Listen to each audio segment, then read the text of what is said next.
जय हिंद दोस्तों। वाजे वाजे वाजे न जाने इस वाजे के कितने कारनामे हैं जो अभी सामने आना बचे हुए हैं, क्योंकि नित नए देखो तो भैया कोई एक नया कांड निकल कर सामने रखा होता है। अब कितने ही कांड याद रखें, कितने ही कांड के बारे में बातें करें, लेकिन हर एक कांड पिछले कांड से बड़ा ही निकल के आता है। बात तो ये है।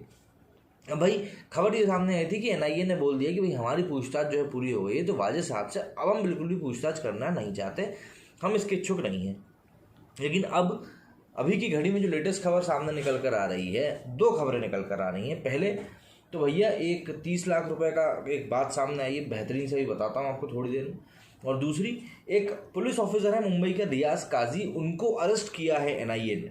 और ये कहा जा रहा है कि एंटीलिया बॉम्ब स्केयर केस में उन्होंने वाजे का पूरी तरीके से साथ दिया था। अभी दोनों खबरें आपको एक तरह से करके बताता हूँ कि कौन ये पुलिस अफसर है और 30 लाख का क्या मामला है। तो मुझे उम्मीद है कि आप सभी को याद होगा टीआरपी स्कैम, कि टीआरपी स्कैम में किस तरीके से किन किन लोगों का नाम उछला गया था, किन लोगों का नाम बताया गया था, बाद में किन लोगों के नाम सामने आए थे। खास तौर पे अर्नब गोस्वामी के साथ इस पूरे मामले में काफ़ी ज़्यादा चीज़ें हुई थी, जिसको लेकर उन्होंने खास तौर पर अपनी आवाज़ भी उठाई थी। अब मामला कुछ यूँ है कि टीआरपी स्कैम में सचिन वाजे ने बार्क से लिए थे 30 लाख रुपए, डमी कंपनी के अकाउंट में ट्रांसफ़र किए गए थे पैसा, ऐसा रिपोर्ट बता रही है ऑप इंडिया पे जो खबर आई है उसके अनुसार। अब इस खबर में मुंबई की तलेजा जेल पहुंच चुके मुंबई पुलिस के निलंबित अधिकारी सचिन वाजे को लेकर रोज नए खुलासे हुए हैं। राष्ट्रीय जांच एजेंसी एनआईए की 27 दिनों की कड़ी पूछताछ में ये सब सामने आया है कि एंटीलिया के बाहर विस्फोटक रखने के बाद वाजे कुछ और बड़ा करने वाले थे। इसकी डिटेल एनआईए की टीम जल्द सार्वजनिक कर सकती है। इस बीच television rating point TRP scam में भी उनकी भूमिका सामने आई है। इस मामले में मनी लॉन्ड्रिंग की जांच कर रही प्रवर्तन निदेशालय ईडी ने सचिन वाजे का लिंक पाया है। अधिकारियों ने पाया कि broadcaster audience research council BARC ने अपने अधिकारियों को परेशान न करने के एवज में वाजे को मुंबई क्राइम ब्रांच के एक इंस्पेक्टर के माध्यम से 30 लाख रुपए दिए थे। बताया जा रहा है कि बार्क के अधिकारियों ने वाजे को रिश्वत देने के बारे में बयान भी दिया है, जिसमें बताया जा रहा है कि पैसा एक डमी कंपनी के अकाउंट में ट्रांसफ़र किया गया था। बार्क द्वारा डमी कंपनी में भुगतान करने के बाद इसे 4 और शेल कंपनियों के माध्यम से लेयर्ड किया गया, फिर इसे हवाला ऑपरेटर के बैंक खाते में ट्रांसफ़र कर दिया गया।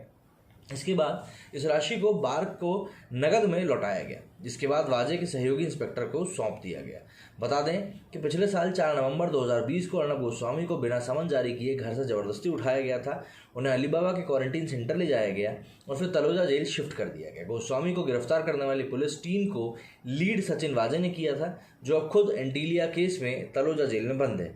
जैसी करनी वैसी भरनी, कर्मा इज अ बिच। पिछले दिनों मुंबई से एक केक बिल्डर ने सचिन वाजे के खिलाफ रंगदारी का मामला दर्ज कराया था। उसने वाजे और उसके साथियों पर डरा धमका कर रुपए वसूलने की कोशिश करने का आरोप लगाया था। इस संबंध में मुंबई पुलिस कमिश्नर और महाराष्ट्र के डीजीपी को भी शिकायत पत्र भेजा गया था। बिल्डर ने बताया कि उससे विभिन्न लोगों को लाखों रुपए देने को कहा गया था। ऐसा न करने पर विभिन्न मामलों में फंसाकर जेल भेजने की धमकी दी गई थी। बिल्डर ने बताया कि वो क्राइम इंटेलिजेंस यूनिट सीआईयू में सचिन वाजे से व्यक्तिगत रूप से मिलने भी गया था, लेकिन उसे नहीं मिलने दिया गया। उससे 5 लाख रुपए की डिमांड की गई। पैसा नहीं देने पर उसे जेल भेजने की धमकी तक दी गई थी। तो भैया ये 30 लाख रुपए का नया मामला निकलकर सामने आया, जिसमें कि कहा जा रहा है कि बार्क के अधिकारियों ने खुद को परेशान ना करने की एवज में ये पैसे दिए थे और किस तरीके से शेल कंपनियों के थ्रू होते हुए हवाला के बाद पैसे का एक जो भुगतान है वो एक सब इंस्पेक्टर को किया गया था। अब जब सब इंस्पेक्टर की बात कर रहे हैं तो एक मुंबई पुलिस ऑफिसर हैं जो कि आज गिरफ्तार हुए हैं। हिंदुस्तान टाइम्स पे के ऊपर ये खबर प्रकाशित हुई है। Mumbai police officer Riyaz Kazi arrested by NIA agency says he help Sachin Waze in Antilia bomb scare case. इस तरीके से रियाज काजी को अरेस्ट किया गया एनआईए के द्वारा कि उन्होंने भैया एंटीलिया के केस में सचिन वाजे की जो है मदद करी थी। अब खबर कुछ यूँ है कि a team of NIA and forensic experts recreated the crime scene by taking Sachin Waze को उस क्राइम सीन पर ले जाकर पूरा एक क्राइम सीन को रिक्रिएट किया गया, जिससे कि सबसे समझी जा सके कि उस टाइम पे किस तरीके से क्या क्या चीज़ें हुई थी और सचिन वाजे का क्या क्या उस समय एक्शन रहा था। The NIA on Sunday arrested Mumbai police officer Riaz Kazi in connection with the Antilia bomb scare case. The agency said that Kazi helped Sachin Vaze, who has already been arrested by the NIA in the same case. NIA ने रियाज काजी को गिरफ्तार करते हुए बताया कि इनका सीधा सीधा लिंक एंटीलिया वाले केस से है और इनको कहा जा रहा है कि भाई सचिन वाजे की इन्होंने मदद करी थी। लाइक वाजे, Kazi was also an assistant police inspector in the CIU unit. Sachin Vaze is also being investigated in connection with the death of Thane businessman Mansukh Hiren, who was found dead in creek on March 5. मतलब ये भी रियाज काजी जो हैं ये भी assistant police inspector हैं crime intelligence unit में सचिन वाजे की तरह। सचिन वाजे ऑलरेडी उनके खिलाफ जांच चल रही है। हिरेन की जो स्कॉर्पियो है वो कहा जा रहा है कि वो उपयोग में हुई थी, इस तरह की बातें सामने आ रही हैं। अब इस मामले में और क्या बातें सामने आती हैं वो बातें हमें आने वाले समय में पता चल जाएंगी। इसके अलावा 2 people have also been arrested in connection with the Hiren's death, मतलब 2 लोगों को हिरेन की मौत के मामले में पहले ही गिरफ्तार किया जा चुका है और उनसे भी खासी पूछताछ चल रही है। अब इस पूरे मामले को अगर हम देखें तो एक खबर ये पहले सामने आई थी कि भाई सचिन वाजे जो है एक फेक एनकाउंटर करने वाले थे इस पूरी चीज़ को कवर अप करने के लिए कि भाई ये जो पूरा केस हुआ था बॉम्ब स्केयर वाला, उस समय पे कौन लोग मौजूद थे, उनको एनकाउंटर में शो कर इस केस को बंद किए जाने की पूरी प्लानिंग थी।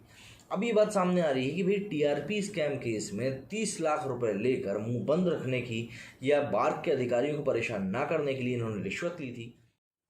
लाइट चली गई दोस्तों।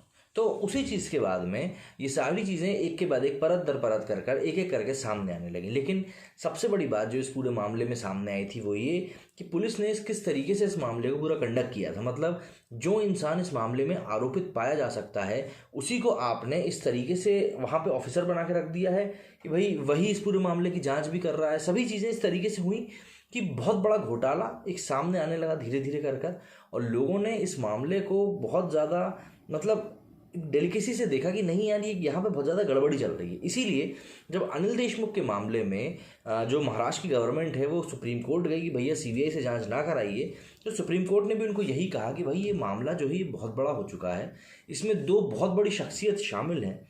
ऐसे में अगर इस मामले की जाँच एक इंडिपेंडेंट कमेटी या इंडिपेंडेंट बॉडी नहीं करती है तो लोगों का भरोसा टूटने का एक बहुत बड़ा डर है। इसीलिए इस मामले की जांच सीबीआई से कराना ही सही होगा।